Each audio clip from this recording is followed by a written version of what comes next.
A continuación nos vamos a dedicar a la clase de patología pulpar. Desde el punto de vista estructural, embriológico y funcional, hablamos de órgano dentino pulpar. Consideramos a la pulpa un tejido conectivo laxo, ricamente vascularizado e inervado, constituido prácticamente en un 75% por agua y un 25% por células, matriz, fibras y sustancia fundamental.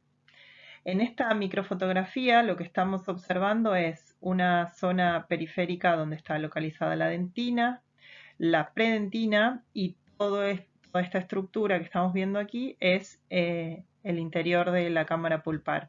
Recuerden que la pulpa está contenida en una cámara rígida que le confieren estas paredes rígidas de dentina.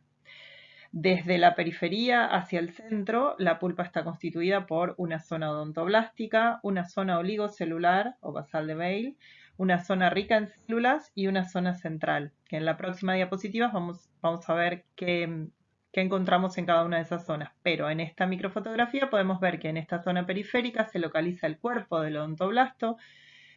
La prolongación odontoblástica está localizada en los canalículos dentinarios. Recuerden que ese odontoblasto es una célula madura, altamente diferenciada, que ya no tiene capacidad de dividirse. En este esquema podemos ver en esta zona periférica a los cuerpos de los odontoblastos y sus prolongaciones. En esta parte más grisácea podemos ver la predentina. En esta zona oligocelular hay poca cantidad de células porque esta zona está ocupada por el plexo nervioso o plexo de Raschkow, por un plexo capilar subodontoblástico que le da nutrición a los odontoblastos y algunas células dendríticas. En cambio, en la zona más acercándose a la zona central de la pulpa, en esta zona rica en células, vamos a encontrar células mesenquimáticas indiferenciadas, fibroblastos, fibras colágenas sintetizadas por esos fibroblastos, sustancia fundamental, y en algunos casos poca cantidad de células de algún tipo, mastocitos, linfocitos, poca cantidad de células que si es necesario que haya una respuesta inflamatoria, ya van a estar presentes en el tejido. Finalmente, en la zona central de la pulpa encontramos un tejido conectivo laxo constituido por muy pocas fibras, una matriz amorfa, y en esta zona discurren los vasos y los nervios que entran por foramen apical al espacio pulpar. En las últimas décadas se han publicado muchos trabajos que describen la presencia de células madres pulpares. Estas células madre, por supuesto, ya tienen un grado de diferenciación y pueden sintetizar tejidos dentarios. Se han localizado estas células madres a nivel del germen dentario, a nivel del folículo dental, a nivel de la pulpa, a nivel de glándulas salivales, a nivel de el tejido apical inflamado, es decir, el granuloma apical, a nivel del ligamento periodontal y también en dientes deciduos y en médula ósea.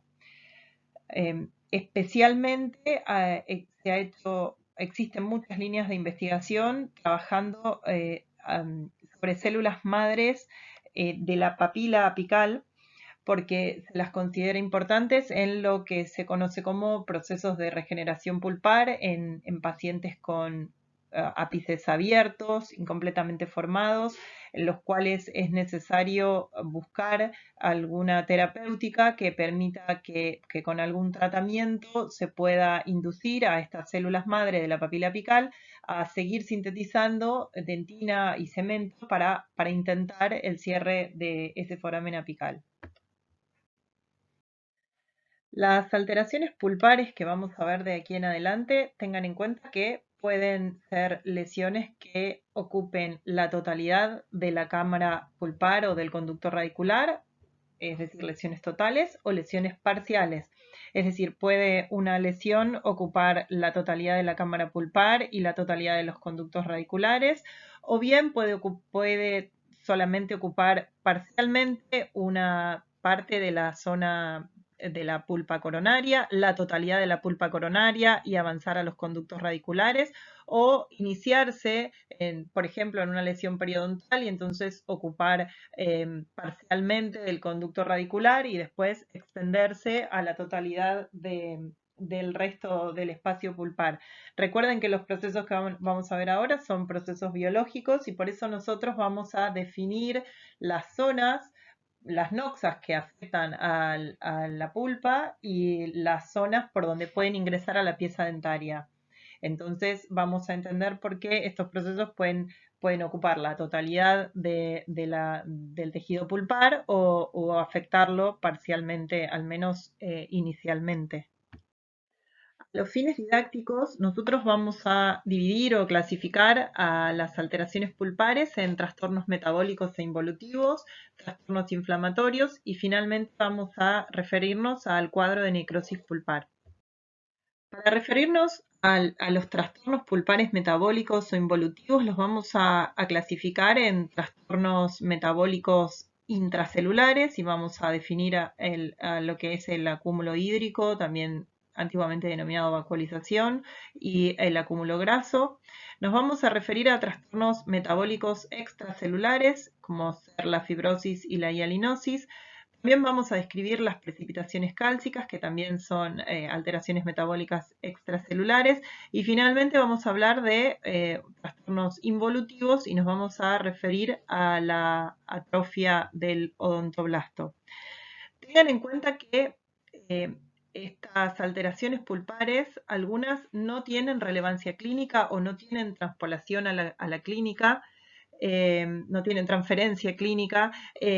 Y en algunos casos han sido hallazgos en modelos experimentales o en piezas que fueron extirpadas por otra razón, y cuando se hace la hematoxilina eosina se puede ver estas alteraciones en algunas de las células o en el espacio extracelular.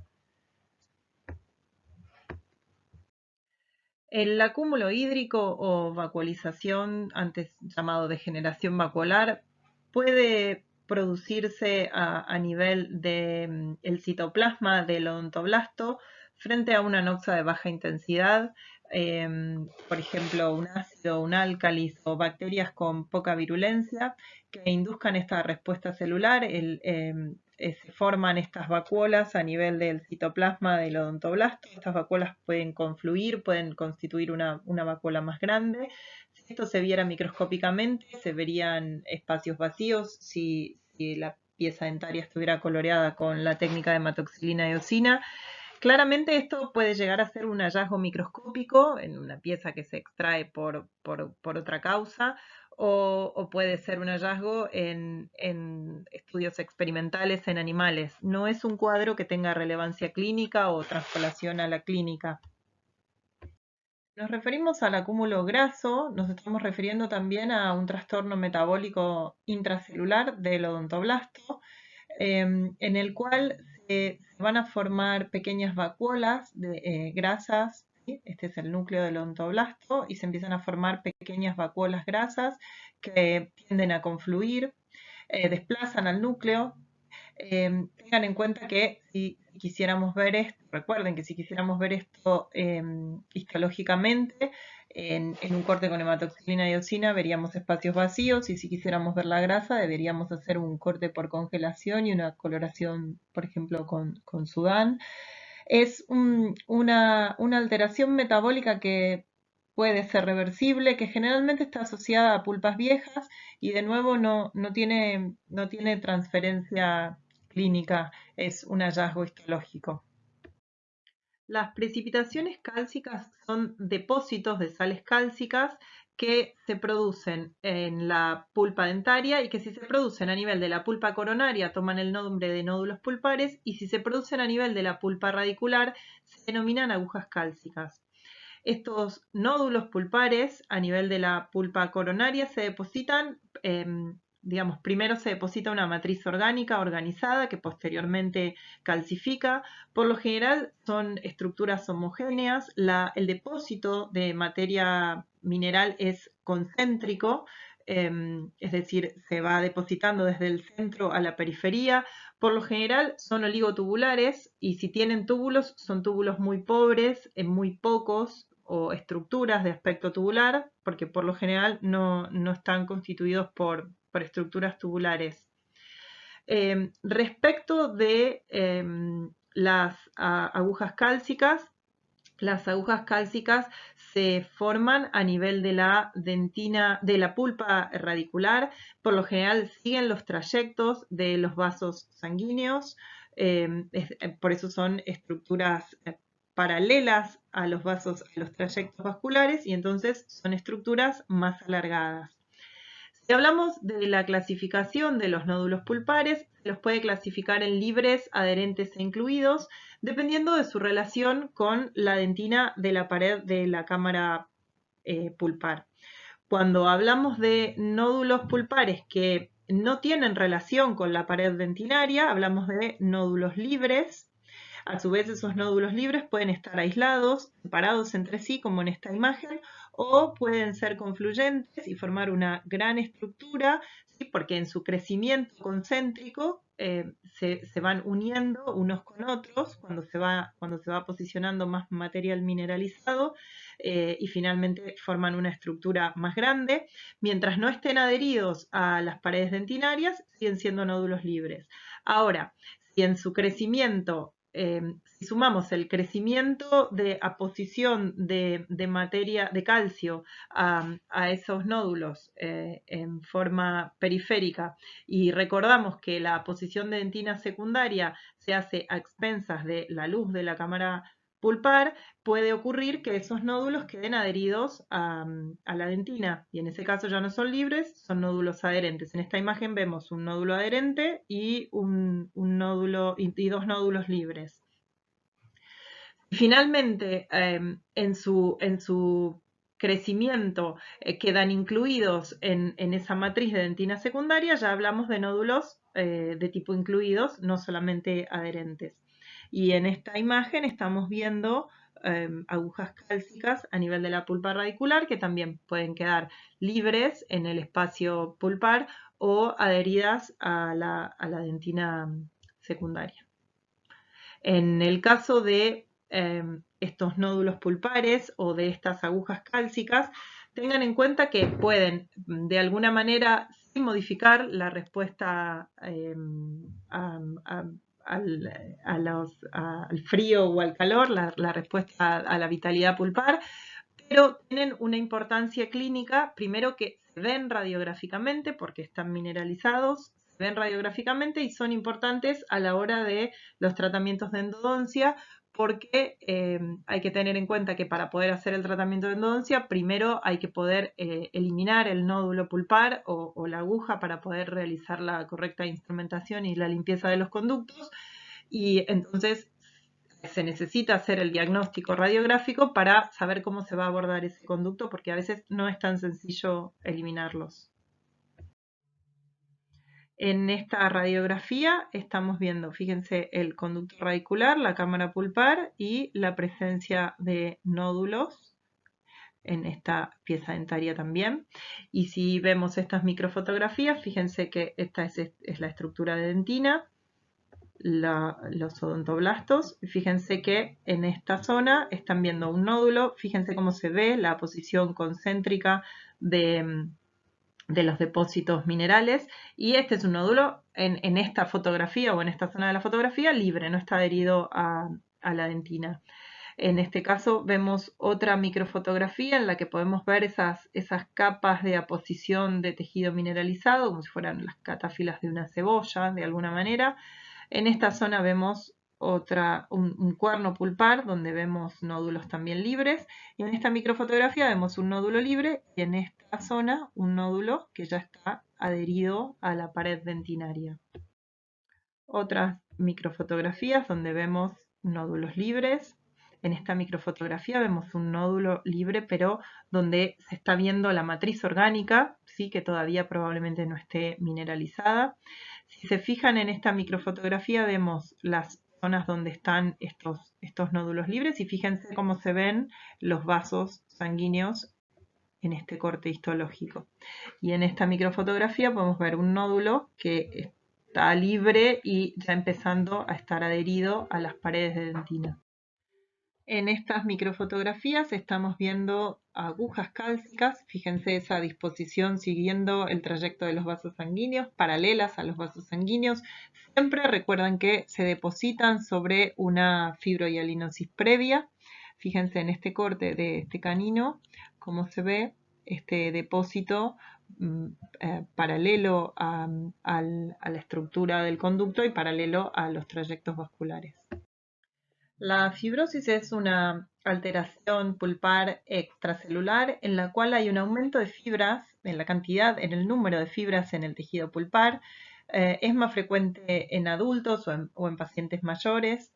Se deposita sobre esa zona de fibrosis un material hialino homogéneo, entonces hablamos de hialinosis, y este material hialino eosinófilo se deposita por lo general siguiendo paralelo a los trayectos vasculares, ¿sí? Siguiendo estos trayectos vasculares, se deposita la fibrina y se forma después esta hialinosis, y sobre esta hialinosis pueden después, a su vez, precipitar sales cálcicas en forma de agujas. Estamos hablando del conducto radicular.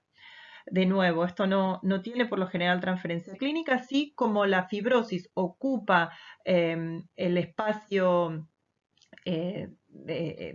pulpar, puede haber una disminución en la transmisión, por ejemplo, de la sensibilidad al frío o al calor o a estímulos exógenos.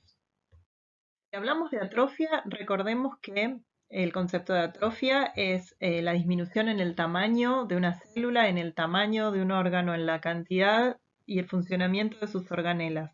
Entonces, cuando hablamos de atrofia pulpar, nos estamos refiriendo a un trastorno involutivo que puede o bien estar afectando a los odontoblastos, y en ese caso hablamos de atrofia odontoblástica, o bien a las células de la zona central, y en ese caso hablamos de atrofia reticular.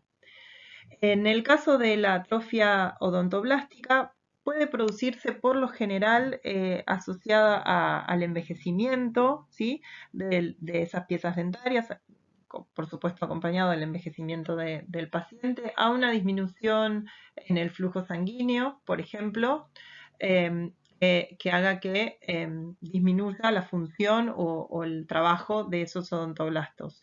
En el caso de la atrofia odontoblástica, van a ir disminuyendo el volumen del cuerpo del odontoblasto y va a ir haciéndose cada vez más pequeña su prolongación, y finalmente va a quedar prácticamente una fibra o el espacio completamente vacío. Entonces, en cortes histológicos lo que se van a ver son los espacios donde estaba el cuerpo del odontoblasto, pero vacíos, ¿sí? Acá lo vemos a menor aumento y acá a mayor aumento. Esto puede generar una menor respuesta también de esa pieza dentaria a los estímulos externos. Antes de referirnos a la clasificación de trastornos inflamatorios pulpares, tenemos que tener en cuenta cuáles son las noxas que van a producir esos trastornos inflamatorios pulpares y cuáles son las vías por las cuales van a acceder a la pulpa para producir estas alteraciones inflamatorias. Entonces, podemos decir que podemos tener exposición pulpar directa del tejido pulpar a la cavidad bucal. Esta exposición puede ser producida por un trauma que fracture esmalte, dentina y exponga una zona de la pulpa. Puede la pulpa quedar expuesta directamente a la cavidad pulpar por una caries que afecte esmalte, dentina y que llegue al tejido pulpar. O la pulpa también puede estar expuesta por fisuras y cracks que la conectan con la cavidad bucal. Pero también el tejido pulpar puede estar expuesto porque quedan expuestos los túbulos dentinarios, porque recordemos que la pulpa es un órgano pulpodentinario. Entonces, recuerden que la dentina no es un tejido que pueda estar expuesto a la cavidad bucal. No corresponde que esté expuesta a la cavidad bucal, debe estar recubierta o por esmalte o por algún tipo de restauración. cuáles son los factores que pueden exponer túbulos dentinarios y de esa manera estar expuesta indirectamente la pulpa a la cavidad bucal. Caries de esmalte, caries de dentina, fracturas de esmalte que expongan túbulos dentinarios, márgenes de restauraciones que estén filtrados y que permitan el pasaje de noxas o microorganismos presentes en la cavidad bucal, permitan el contacto con los túbulos dentinarios y por ende también indirectamente con la pulpa.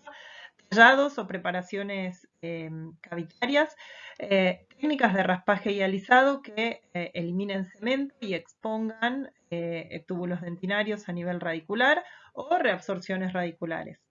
De la misma forma, también a partir del espacio periodontal puede estar expuesta la pulpa. ¿Por qué? Porque de la misma manera que dijimos que los túbulos dentinarios pueden estar expuestos por raspaje y alisado, también pueden estar expuestos porque haya una caries a nivel radicular. Pueden quedar expuestos canales o conductos accesorios, ¿sí? Si hay una pérdida de tejido óseo, una bolsa muy profunda, y quedan expuestos túbulos dentinarios a la cavidad bucal, a bacterias de la cavidad bucal, y durante mucho tiempo se dijo y se estuvo en claro, hoy se discute si también bacterias que circulen por el torrente circulatorio pueden ingresar a la pulpa por vía retrógrada, en lo que siempre se denominó el concepto de anacoresis. Es un concepto que es muy discutido. Se considera que si hay que en algunos casos la bacteriemia o una septicemia puede permitir que ingresen microorganismos a la pulpa, pero este concepto es bastante discutido. Si nos referimos a cuáles son las noxas que van a producir estos trastornos inflamatorios pulpares, las podemos clasificar en noxas físicas, químicas y biológicas. Dentro de las noxas físicas las podemos clasificar nuevamente en noxas mecánicas, térmicas y radiación. Vamos a dar algunos ejemplos de cada una de estas noxas. Cuando hablamos de noxas mecánicas, nos podemos referir, por ejemplo, al trauma accidental con un deporte de contacto o una caída abrupta que fracture el esmalte o el esmalte y la dentina y entonces se expongan los túbulos dentinarios o se exponga directamente el tejido pulpar, como veíamos en la diapositiva anterior. Iatrogenia, procedimientos dentales en los cuales se talla de más, tallando una corona, por ejemplo, o el espacio para una incrustación. Se exponen túbulos dentinarios o se expone la pulpa dentaria. La atrición y la abrasión, que la vieron en la clase de alteraciones de los tejidos mineralizados dentarios, que pueden permitir la exposición de los túbulos dentinarios a la cavidad bucal. Fisuras, fracturas incompletas, fisuras o cracks que comunican el espacio de la cavidad bucal con túbulos dentinarios o con la pulpa dentaria. Cambios barométricos, ¿sí? Cambios de presión que puede sufrir el paciente, por ejemplo, cuando se sube a un avión y que pueden afectar a la pulpa e inducir trastornos inflamatorios. Si hablamos de noxas térmicas, nos referimos, por ejemplo, al calor que se genera cuando se prepara una cavidad. Si se usara la turbina si se realizara el tallado sin agua, sin aerosolización. Eso es algo que en otras épocas se hacía, hoy por supuesto es impensado. El calor exotérmico que producen algunos materiales cuando polimerizan, como por ejemplo los acrílicos, ¿sí? En la polimerización de algunos materiales dentales, ese aumento en la temperatura, ese calor que se produce de forma abrupta, puede producir una respuesta inflamatoria a nivel pulpar. O la capacidad de conducir o de transmitir a la pulpa el frío o el calor, restauraciones muy profundas que están hechas sin base cavitaria. Esto lo ven ustedes más adelante en la carrera, pero tengan en cuenta que si una restauración es muy profunda y no está correctamente hecha o la técnica adhesiva o el aislamiento que se necesita de la cavidad bucal, puede transmitir el frío o el calor y eso tiene una repercusión a nivel de la pulpa.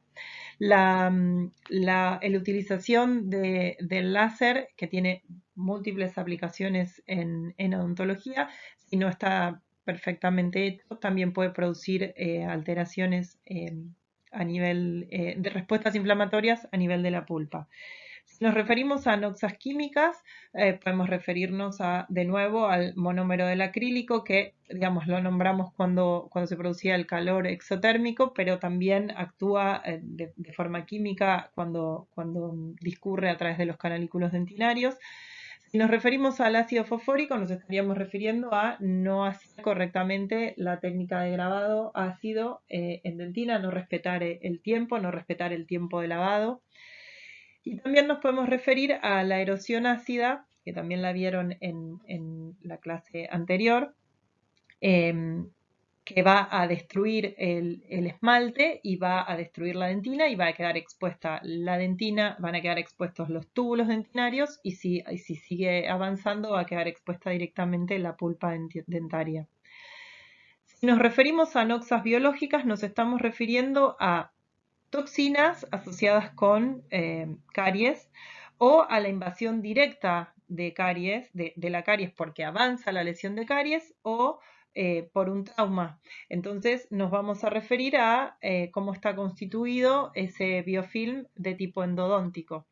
Y finalmente podríamos hablar de esa colonización bacteriana que en la diapositiva anterior les mostré que se denomina anacoresis, en la cual hay algunas teorías o corrientes que consideran que los microorganismos pueden colonizar la pulpa llegando desde el torrente sanguíneo. Esto es muy poco frecuente, se puede dar, pero es poco frecuente.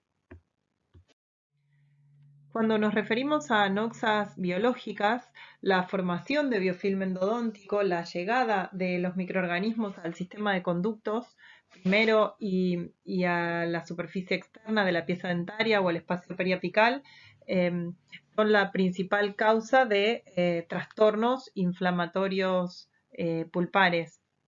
Existe una clasificación general de biofilm endodóntico que lo clasifica en un biofilm intraconducto, un biofilm en superficie externa radicular, un biofilm periapical y un biofilm asociado a biomaterial o a cuerpo extraño.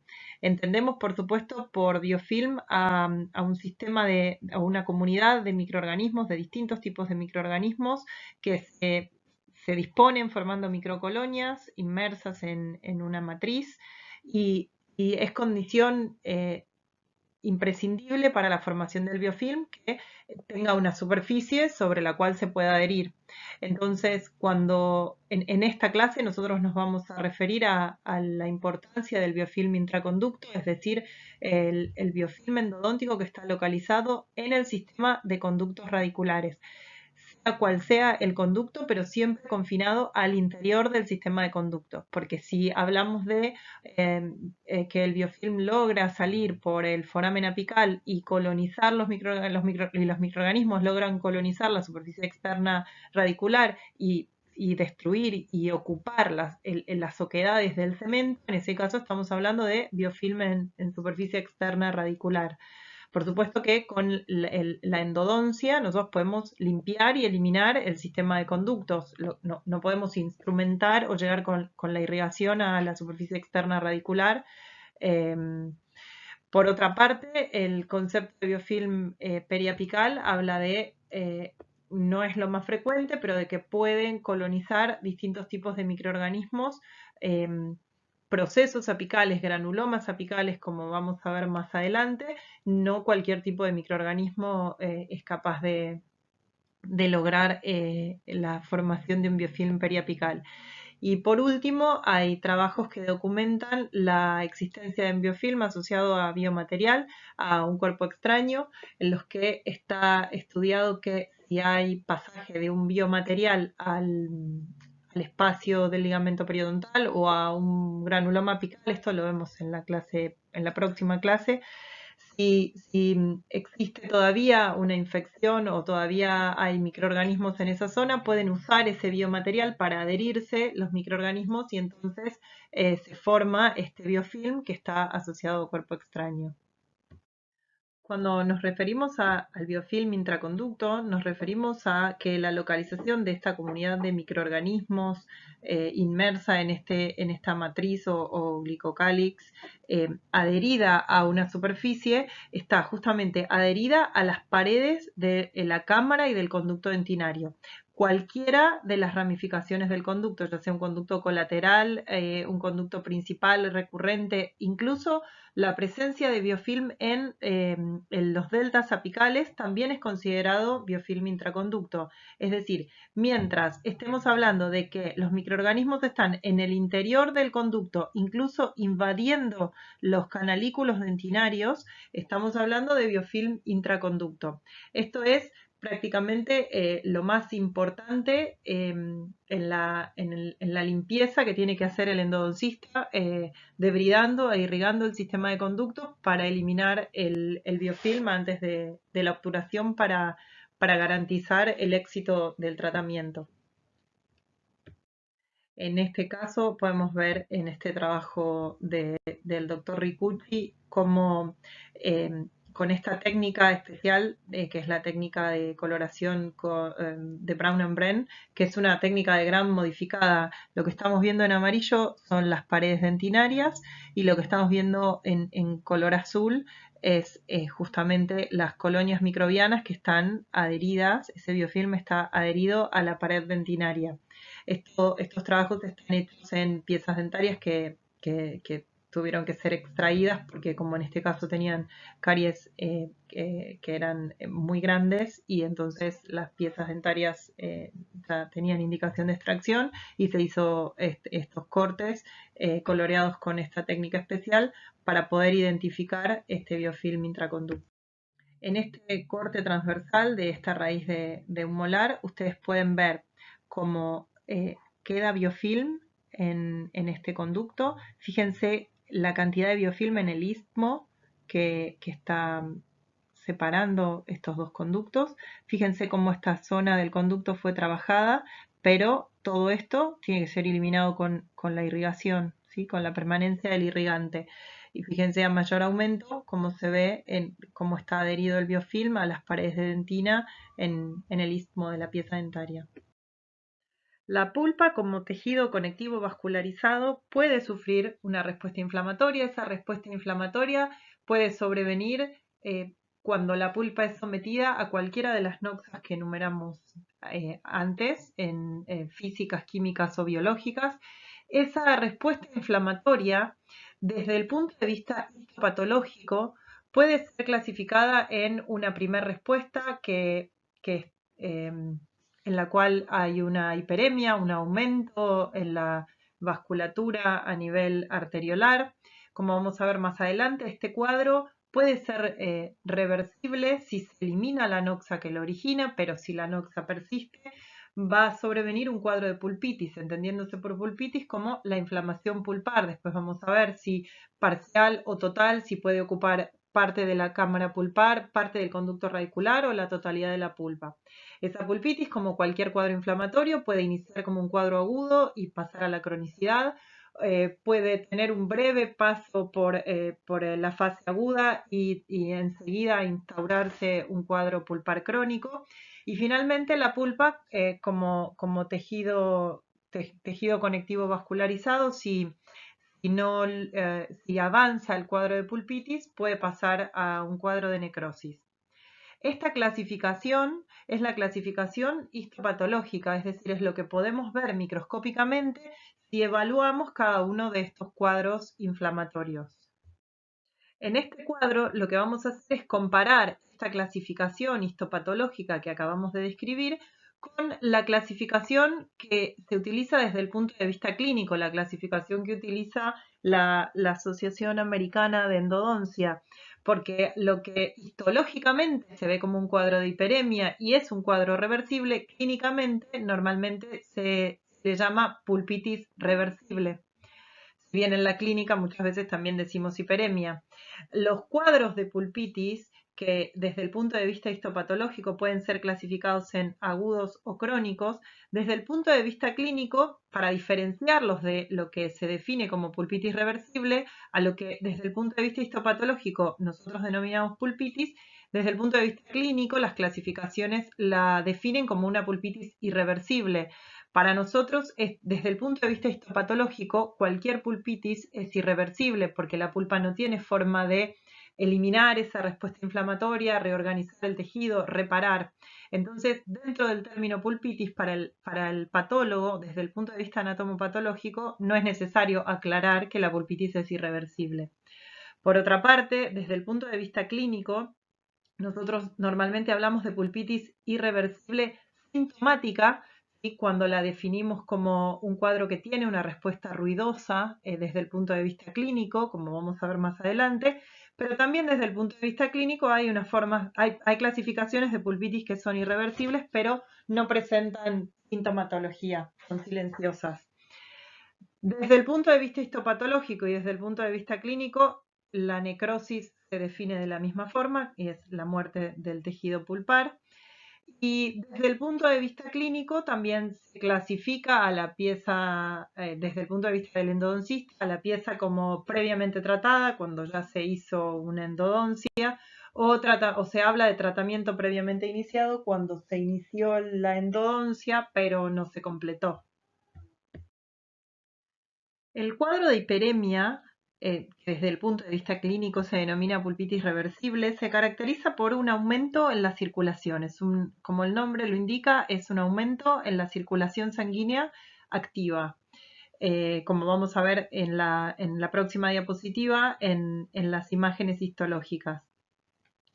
Está provocado por un estímulo, es decir, es causado o por una lesión de caries o por haber utilizado la turbina sin la irrigación necesaria o por un agente químico o físico, por cualquiera de las causas que enumeramos cuando enumeramos noxas y vías de entradas de las noxas.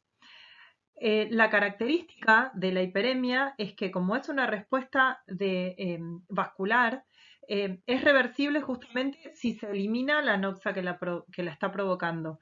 El dolor que provoca la hiperemia es justamente provocado por la noxa. Por lo general dura mientras dura la noxa que lo produce. Entonces el paciente les va a decir, me duele al frío, me duele al calor, me duele cuando como algo dulce, pero apenas dejo de tomar lo que estoy tomando o de comer lo dulce que estoy comiendo, el dolor enseguida cesa, dura apenas unos segundos. La hiperemia, si bien, o sea, estoy describiendo en este caso la hiperemia patológica, ¿sí? Referida a distintas causas, también puede ser una respuesta fisiológica cuando el odontoblasto está formando dentina. Por ejemplo, cuando eliminan caries, caries de esmalte, caries de dentina, hacen una restauración y durante un tiempo al paciente le duele porque está sintetizando a lo mejor dentina terciaria, está formando dentina para alejarse de la noxa. En estas microfotografías estamos viendo en estos cortes histológicos estos vasos sanguíneos aumentados de calibre, ingurgitados, llenos de eritrocitos, en este caso en un corte longitudinal, en este caso en un corte transverso. Fíjense que en esta zona estamos viendo los odontoblastos, la predentina, y más acá estaría la dentina. Fíjense en este corte, de nuevo, vasos ingurgitados, aumentados de calibre, aumento de calibre de vasos, y se ven los eritrocitos en el interior de los vasos. Entonces, volvemos a este cuadro inicial. Si este cuadro de hiperemia que acabamos de describir no es tratado, puede avanzar a un cuadro de pulpitis. Entonces, recuerden que desde el punto de vista anatomopatológico, la pulpitis es la inflamación a nivel del tejido pulpar. Este cuadro de inflamación puede estar localizado en la cámara pulpar, en los conductos radiculares, es decir, puede ser parcial o ocupar la totalidad del sistema de conductos y de la cámara pulpar. El cuadro de pulpitis entonces puede iniciar como un cuadro de inflamación aguda que después puede devenir en un cuadro de inflamación crónica y finalmente, si este cuadro no es tratado, puede pasar a la necrosis pulpar.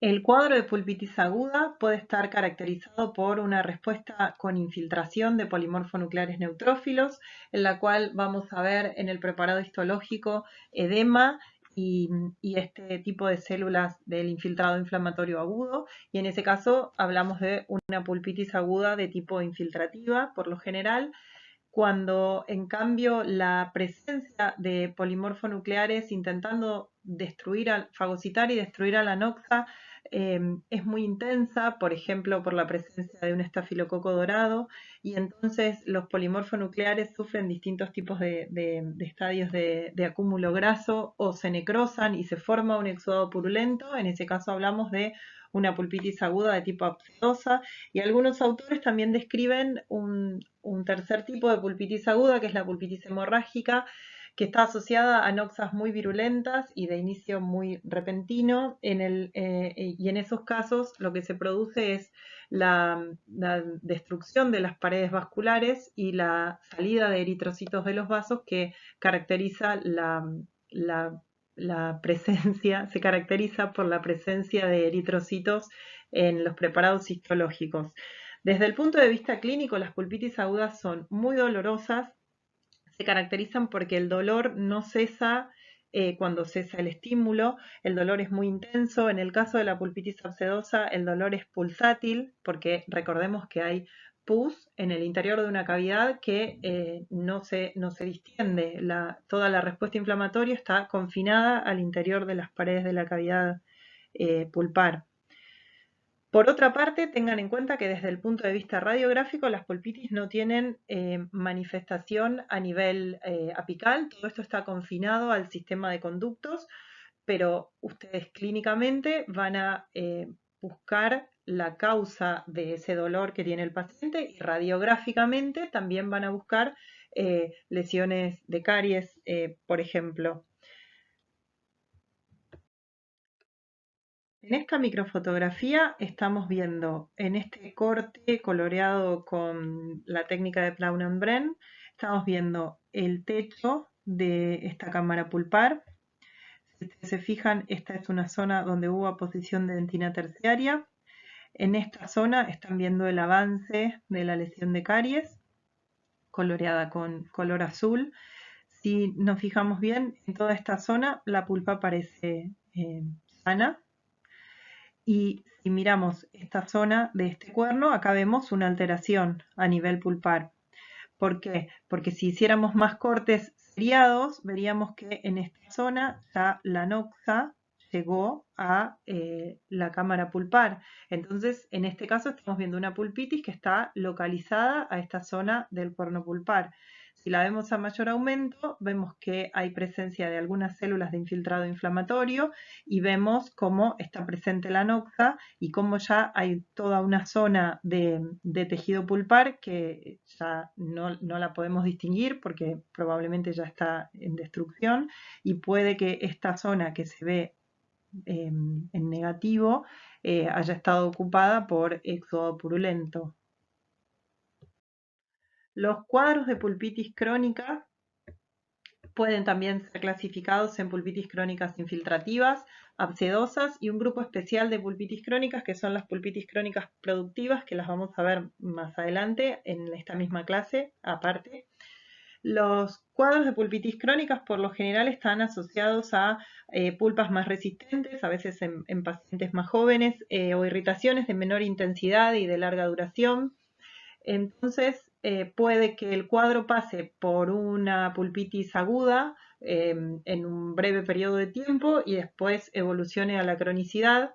Y de esta manera, cuando la pulpitis es crónica de tipo infiltrativa, histológicamente vamos a ver un infiltrado crónico, linfoplasmocitario mayoritariamente, y cuando el cuadro es de pulpitis crónica pero abscedosa, significa que hubo una reagudización porque bajaron las defensas del huésped o porque la noxa es más virulenta Y en ese caso estamos hablando de una reagudización y va a haber una llegada de polimorfonucleares neutrófilos tratando de destruir a la noxa. En estas microfotografías podemos observar en este corte una zona en la cual podemos ver que hay a bajo aumento un infiltrado inflamatorio. No podemos con este aumento definir qué tipo de infiltrado inflamatorio es. Lo que sí sabemos es que comparativamente toda esta zona es una zona de pulpa sana, toda esta zona es la zona de la dentina y en esta localización estamos viendo que hay una respuesta celular. En esta microfotografía estamos viendo lo mismo en este sector. Entonces lo que podemos ver es, si pudiéramos ver a mayor aumento, podríamos definir qué tipo de infiltrado inflamatorio es. En este aumento no lo podemos ver. En este caso, o sea, estos cortes están hechos en preparados en los cuales la pulpitis era una pulpitis de tipo crónica, entonces en este caso, en este preparado estamos viendo vasos ingurgitados también y el infiltrado sabemos que es un infiltrado crónico, pero en estas microfotografías lo que estamos viendo es que hay mucha densidad celular en un espacio que debiera ser más un tejido conectivo más laxo. En esta microfotografía lo que estamos viendo es un cuerno pulpar en la cámara pulpar de un molar. Este sería el techo, esta sería una pared, este sería el piso de la cámara pulpar. Todo esto es dentina de la corona, dentina radicular, dentina terciaria. Si ustedes se fijan, en toda esta zona claramente hay una infiltración celular y en esta región hay una zona en la cual hay una gran cantidad de células y una zona central que si la vemos a mayor aumento, esta es una zona central ocupada por una gota de pus. Este corte está coloreado con hematoxilina y eosina, entonces lo que estamos viendo, el corte está a muy bajo aumento, pero lo que estamos viendo es en la periferia polimorfonucleares neutrófilos intentando fagocitar a la noxa y en el centro, en esta zona donde se ve el negativo de la gota de pus, estaríamos viendo la zona donde ya los polimorfonucleares ya están necróticos y en toda esta zona periférica, si lo pudiéramos ver a gran aumento, veríamos que están sufriendo distintos tipos de estadios de acúmulo graso. La pulpitis crónica productiva, también denominada pólipo pulpar o pulpitis crónica hiperplásica, se da en pacientes jóvenes, por lo general en niños, dientes jóvenes con ápices muy abiertos, con pulpas muy vascularizadas, conductos radiculares muy amplios. Si se fijan en este esquema, este es una pieza joven con ápices que todavía no están cerrados y eso permite que llegue todavía mucha vascularización al conducto y a la cámara pulpar a través de ese ápice todavía abierto en formación. Si ustedes se fijan, esta pieza dentaria tiene una lesión muy grande de caries que eliminó, destruyó prácticamente la dentina coronaria. Entonces, en estos casos lo que hay es una respuesta pulpar muy importante porque la pieza puede responder porque es una pieza joven y muy vascularizada. Probablemente primero haya ocurrido una pulpitis aguda y eso después haya devenido en una pulpitis crónica por falta de tratamiento y hay una gran proliferación de tejido de granulación y ese tejido de granulación está comunicado, es decir, ocupa todo el espacio de la cámara pulpar y de los conductos radiculares y se comunica con la cavidad bucal, es decir, emerge ese tejido de granulación a la cavidad bucal y puede emerger a la cavidad bucal justamente por esta comunicación entre el espacio pulpar y la cavidad bucal porque ya no hay un recubrimiento de dentina porque la dentina fue destruida por la lesión de caries. Por eso este nombre de pólipo pulpar, porque clínicamente emerge como una lesión poliposa a la cavidad bucal, eso le da ese nombre, ese aspecto de pólipo que emerge por la corona en la zona donde fue destruida la dentina, y ese nombre de pulpitis hiperplásica corresponde a la gran proliferación del tejido de células formando este tejido de granulación. En esta foto clínica ustedes ven primero esta cavidad bucal en muy mal estado. Es un paciente chiquito, joven, todavía la dentición es mixta. Si ustedes se fijan, hay lesiones graves de caries, muchas lesiones de caries. Y si ustedes se fijan, en esta pieza dentaria, clínicamente podemos ver un pólipo pulpar. Otra imagen clínica donde podemos ver este pólipo pulpar ya aislado y listo para hacer el tratamiento de endodoncia. En esta microfotografía podemos ver en este corte desmineralizado, coloreado con hematoxilina y eosina, si se fijan pueden ver en este corte longitudinal, en esta zona de la raíz, el conducto radicular, la cámara, una zona donde hay un tejido que emerge a la cavidad bucal. A este aumento no podemos decir que vemos células que constituyen el tejido de granulación, lo sabemos porque es la teoría. Y si ustedes se fijan, además, esto tiene un recubrimiento epitelial, porque lo recubre el mismo epitelio de la cavidad bucal. Cuando el paciente lo muerde, lo lastima, lo puede ulcerar, esto puede sangrar. Y en la siguiente imagen vemos a mayor aumento cómo todo este tejido de granulación emerge a la cavidad bucal formando esta lesión que es el pólipo pulpar. En esta zona todavía hay recubrimiento de dentina y un poco de recubrimiento de dentina, por supuesto con lesión de caries, pero por esta zona puede emerger la lesión a la cavidad bucal. La necrosis corresponde a los procesos que sobrevienen en un tejido después de la muerte de ese tejido.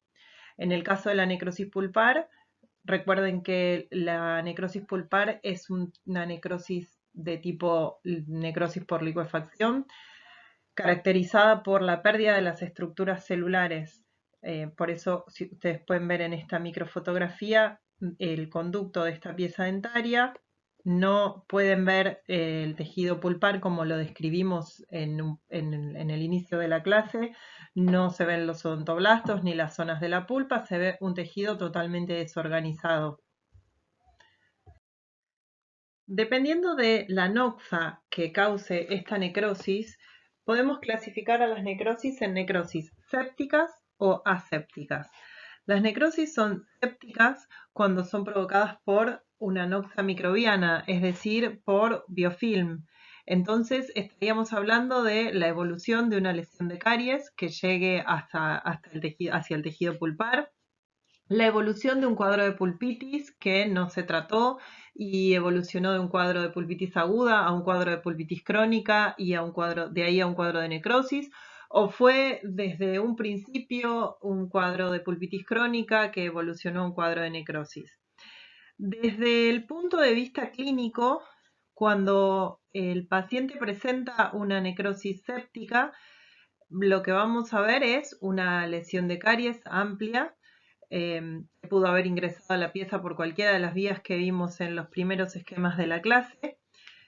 Vamos a ver a la lesión de caries clínicamente y también radiográficamente. No vamos a ver ninguna alteración a nivel del espacio periodontal, porque el cuadro de necrosis está confinado al interior del sistema de conductos.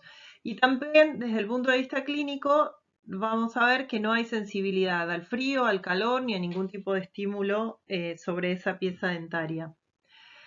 Por otra parte, cuando la causa de la necrosis no es microbiana, entonces la necrosis se denomina aséptica.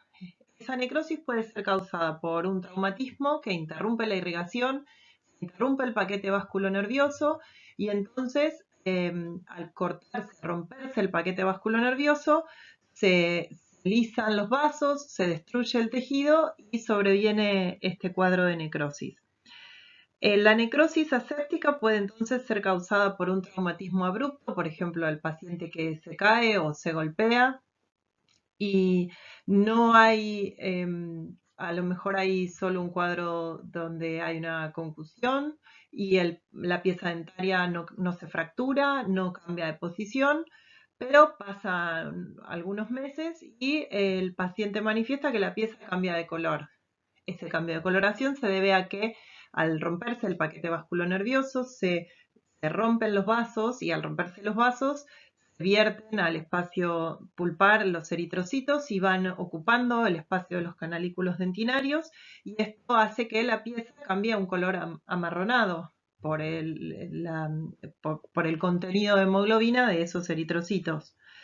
Si este cuadro se produce, por ejemplo, en una pieza en el sector posterior, porque hay tomo oclusal o porque el paciente es bruxómano, de nuevo, vamos a ver a la pieza dentaria sin lesión de caries, puede o no tener una restauración. Si la pieza dentaria no tiene ningún tipo de restauración y yo puedo ver toda la estructura dentaria, en este caso podría ver que se trasluzca este cambio de coloración por la destrucción de los eritrocitos en un cambio en el reborde marginal, por ejemplo. Pero esto desde el punto de vista clínico va a depender de si la pieza dentaria tiene una restauración o no para poderlo ver bien. Pero bueno, supongamos que la pieza dentaria es una pieza dentaria anatómicamente conservada, que no tiene ningún tipo de restauración y sufre un trauma oclusal o sufre bruxismo. Bueno, vamos a ver un cambio de coloración a nivel del reborde marginal, por ejemplo.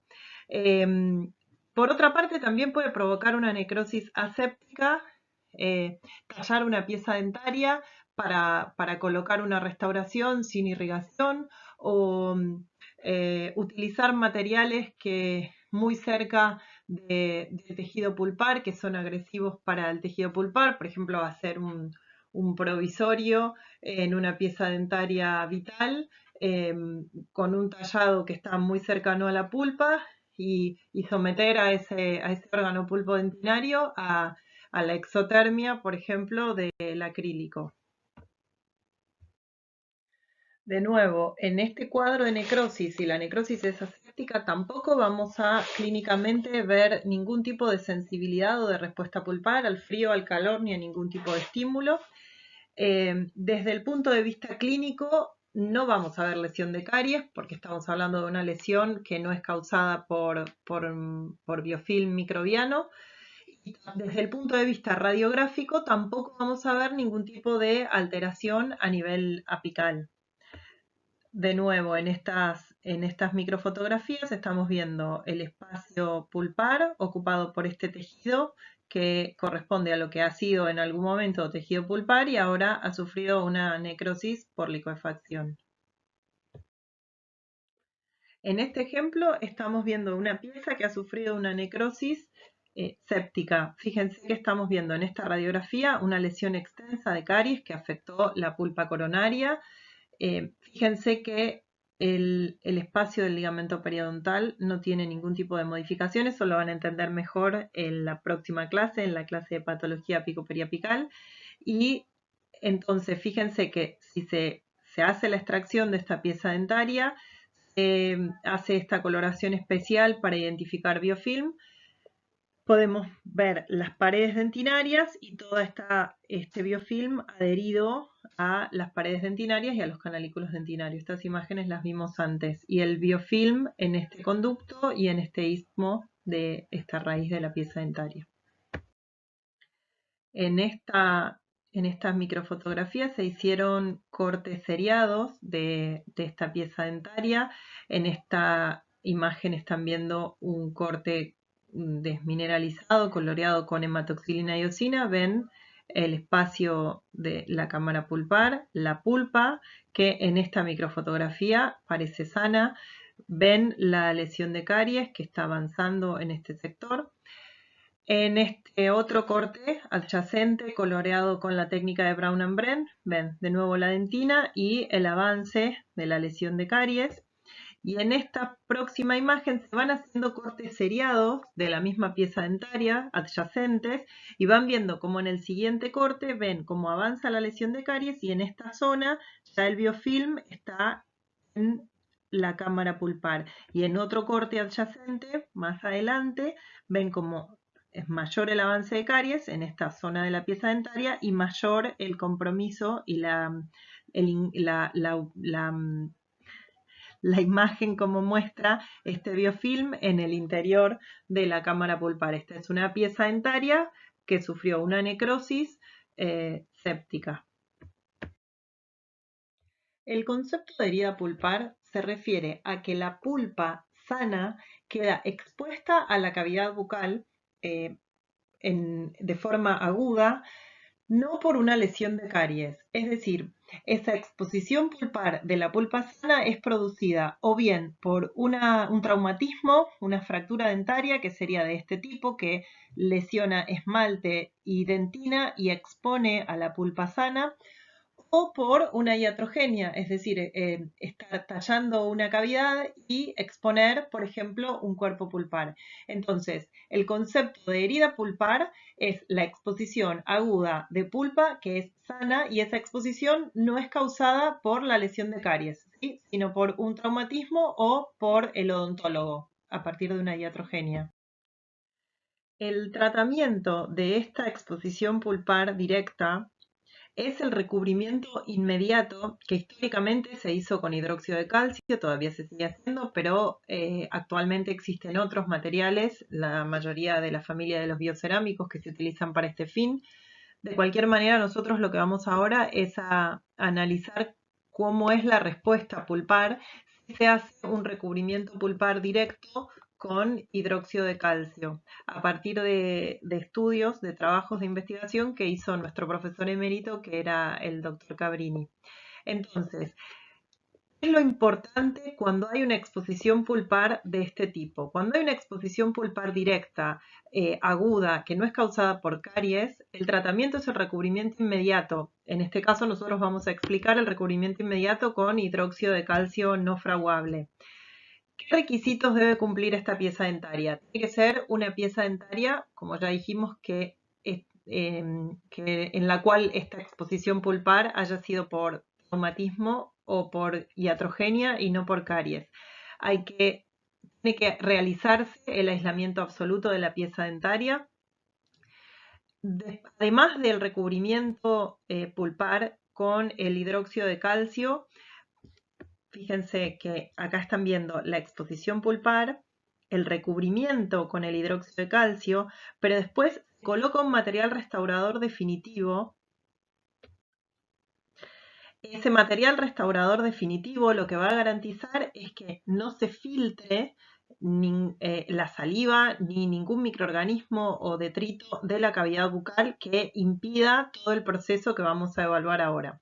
Por otra parte, estos tratamientos se pueden hacer en piezas dentarias jóvenes que puedan, por una buena vasculatura, responder con todo el proceso que vamos a explicar ahora.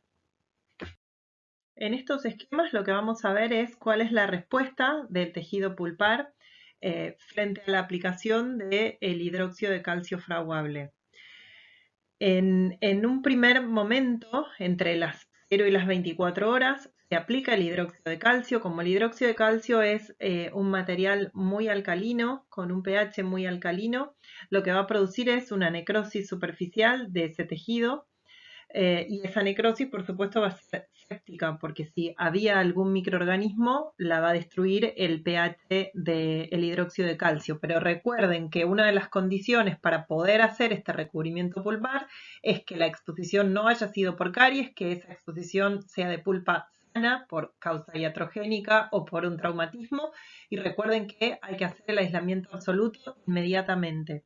Entonces, en esas primeras 24 horas se produce la necrosis superficial, va a haber una respuesta inflamatoria con llegada de polimorfonucleares neutrófilos y una respuesta vascular en la que se va a producir un cuadro de hiperemia.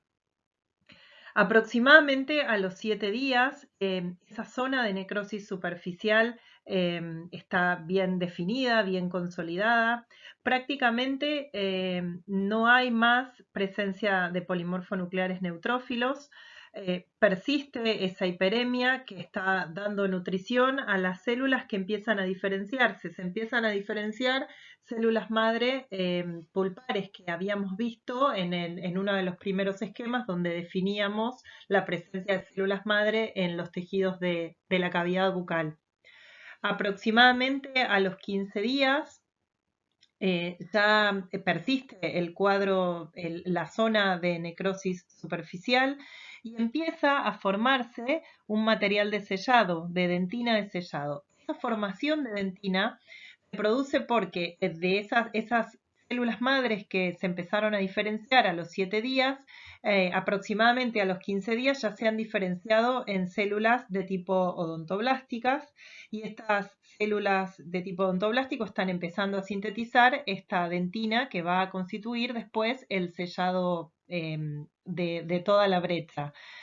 En este caso estamos hablando de odontoblastos nuevos, así que esta dentina de sellado es un tipo de dentina de tipo reparativa. Son odontoblastos nuevos que van a formar esta dentina.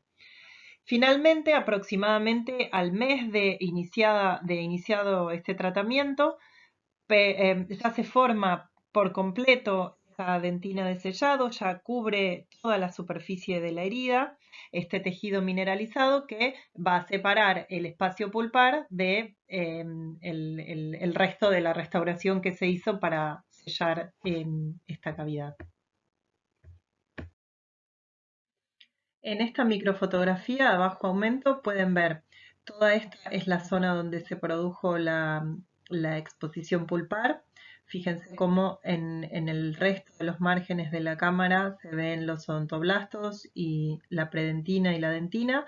Todo esto es tejido pulpar. Fíjense cómo la zona adyacente a la zona de la lesión se puede ver una hiperemia. Ven más cantidad de vasos si los comparan con el resto de la pulpa a este aumento, y en esta zona se ve la zona de necrosis superficial. En esta imagen a mayor aumento pueden ver un mayor aumento de la imagen anterior. Fíjense cómo se ven muy bien los vasos, esta zona de mayor vascularización, esta zona de hiperemia, la zona donde se localiza la necrosis superficial, y en la próxima imagen podemos ver la dentina de sellado. Si se fijan, se ve perfectamente la capa de dentina, no se ve ningún tipo de infiltrado inflamatorio. Fíjense cómo la dentina está como similar a la dentina adyacente, que es esa dentina secundaria de la pieza dentaria. Y en esta foto a mayor aumento pueden ver cómo se ve esa empalizada de células, que son esos nuevos odontoblastos que se diferenciaron para dar lugar a todo este proceso. Por último, nos vamos a referir al concepto de reabsorción dentinaria interna. La reabsorción, existen dos tipos de reabsorción de la pieza dentaria. Una es la que se origina por actividad celular en el tejido pulpar, y es este cuadro de reabsorción dentinaria interna, pero hay otro tipo de reabsorción que se origina por acción de células en los tejidos que rodean al diente, es decir, en células localizadas en el ligamento periodontal, y en ese caso vamos a hablar en la próxima clase de reabsorción dentinaria externa. La reabsorción dentinaria interna, entonces, es un cuadro en el cual la reabsorción de dentina está asociada por lo general a un cuadro inflamatorio, en el cual en el interior del tejido pulpar se activan células gigantes de tipo células gigantes multinucleadas, tipo dentinoclastos, que destruyen los tejidos mineralizados dentarios. En esta microfotografía estamos viendo una zona de reabsorción del tejido dentinario, y en esta microfotografía estamos viendo estas células gigantes multinucleadas reabsorbiendo con esta forma de sacabocado el tejido dentinario. Todo esto es dentina, este sería el interior de la cámara pulpar. En esta radiografía estamos viendo esta radiolucidez, que es una zona de reabsorción dentinaria, por eso por la pérdida de mineral se ve radiolúcido en la radiografía. Por lo general, esta reabsorción dentinaria se desarrolla en sectores donde no hay una capa de predentina, y por supuesto la pulpa tiene que ser vital para que se pueda desarrollar una reabsorción dentinaria interna. Esta reabsorción dentinaria interna se detiene o cuando se diagnostica radiográficamente y se hace la endodoncia y se elimina todo el contenido pulpar y todas las células que están produciendo esta reabsorción, o eventualmente, si no se trata, se puede detener si se necrosa la pulpa, pero el diagnóstico de la pieza dentaria es de vitalidad pulpar. Hay vitalidad pulpar, por eso hay células que pueden reabsorber el tejido. Si esta reabsorción se produce muy cerca de la corona, puede clínicamente verse la corona por traslucidez un poco más rosa o más de un color violáceo, porque al estar reabsorbida la dentina se traslucen los vasos sanguíneos desde el interior de la pulpa a través de la traslucidez del esmalte. Y para terminar, en esta radiografía vemos una endodoncia terminada, obturada, en esta pieza dentaria, donde toda esta zona estaba sufriendo una reabsorción dentinaria interna. Se hizo el diagnóstico radiográfico, se hizo la endodoncia, se eliminó todo este tejido, se eliminaron las células que estaban produciendo la reabsorción y se obturó.